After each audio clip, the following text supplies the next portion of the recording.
नमस्कार बंधुरा आमी सुष्मिता बांगला कैनभास चैनेले सकलके स्वागत जानाच्छि। आज हाजिर हयेछि निरामिष कुमड़ो आलुर तरकारी निये। एटाके आपनारा कुमड़ो आलुर छक्काओ बोलते पारेन। आमार मतो करे एकबार बाड़ीते बानिये देखुन, खेते किन्तु भीषणই टेस्टी हय। आशा करछि आपनादेर भीषण भालो लागबे खेते। আমার চ্যানেল এখনো সাবস্ক্রাইব করা না থাকলে অবশ্যই সাবস্ক্রাইব করে নিন, পাশে থাকা বেল আইকনটা প্রেস করে নেবেন নতুন ভিডিওর আপডেটসের জন্য। তো চলুন শুরু করা যাক আজকের রান্নাটা। তো কুমড়ো আলুর তরকারি বানানোর জন্য প্রথমেই আমি কড়াইতে তেল দিয়ে দিয়েছি, আর তেলে আমি এক মুঠো চিনেবাদাম ভালো করে ভেজে তুলে নিচ্ছি। হালকা 2 থেকে 3 মিনিট মতো ভাজবো, আর ভাজা হয়ে গেলে একটা প্লেটে তুলে নেব। একটা তেজপাতা, একটা শুকনো লঙ্কা আর কিছুটা পরিমাণে সাদা জিরে, 1 চামচ মতো সাদা জিরে আমি ব্যবহার করেছি রান্নায়। ফোড়নটা বেশ কিছুক্ষণ ভেজে নিয়েছি। 30 সেকেন্ড মতো ভাজার পরে সুন্দর একটা গন্ধ বেরোতেই এর মধ্যে আমি কেটে নেওয়া আলুটা দিয়ে দিয়েছি। আলুটা আমি ডুমো সাইজ করে কেটেছি আর এইভাবেই ভেজে নিচ্ছি। আলুটাকে আমি বেশ কিছুক্ষণ ভেজে নিচ্ছি, 2-3 মিনিট মতো এইভাবে কন্টিনিউ ভেজে যাচ্ছে। এবার আমি দিয়ে দেবো এর মধ্যে কেটে নেওয়া কুমড়োগুলো। মিষ্টি কুমড়োগুলোকে কিন্তু আমি এরকম ডুমো সাইজ করে কেটেছি। আলু আর কুমড়ো একসাথে এইভাবে ভেজে নিচ্ছি।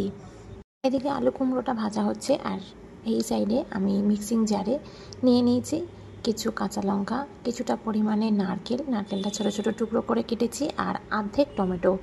অল্প জল দিয়ে একটা মিহি পেস্ট তৈরি করে নেব।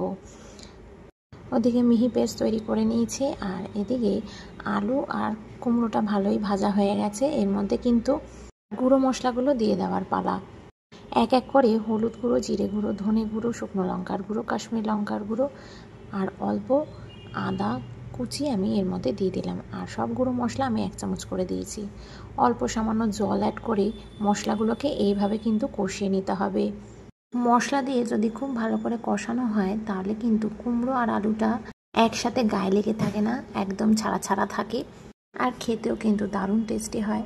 এইভাবে মশলাটাকে কষিয়ে নিচ্ছি ভালো করে আলু আর কুমড়োর সাথে। বেশ কিছুক্ষণ মশলা কষানোর পর আমি এখানে নারকেল টমেটোর পেস্টটা দিয়ে দিলাম। নারকেল টমেটোর পেস্টটা দিয়ে ভালো করে আবারও মিনিট 5 সময় ধরে আমি কষিয়ে নিচ্ছি। এবার সামান্য একটু মিক্সি ধোয়া জল দিয়ে ভালো করে মশলাকে লো টু মিডিয়াম ফ্লেমে কষিয়ে নিতে হবে। অবশ্যই রান্নাটাতে কিন্তু নারকেল ব্যবহার করবেন। নারকেল ব্যবহার করলে রান্নার স্বাদটা কিন্তু দারুণ লাগে। আপনারা চাইলে একটা বাটিতে আলাদা করে অল্প জল দিয়ে আর জিরে গুঁড়ো, ধনে গুঁড়ো, হলুদ গুঁড়ো, শুকনো লঙ্কার গুঁড়োর একটা পেস্ট তৈরি করে নিতে পারেন, সেটা করলেও ভালো হয়। এবার ভেজে নেওয়া চিনেবাদামগুলো অ্যাড করে দিলাম। ভালো করে মিনিট 2-3 সময় ধরে এইভাবে আমি সমস্তটাকে কষিয়ে নিচ্ছি। এইভাবে আমি কন্টিনিউ কষাবো। যত কষাবেন খুব ভালো একটা টেস্ট বেরোবে। এবার কিন্তু আমাদেরকে এর মধ্যে পরিমাণ মতো জল দিয়ে দিতে হবে। এখানে আমি 1.5 কাপ মতো জল দিয়ে দিয়েছি।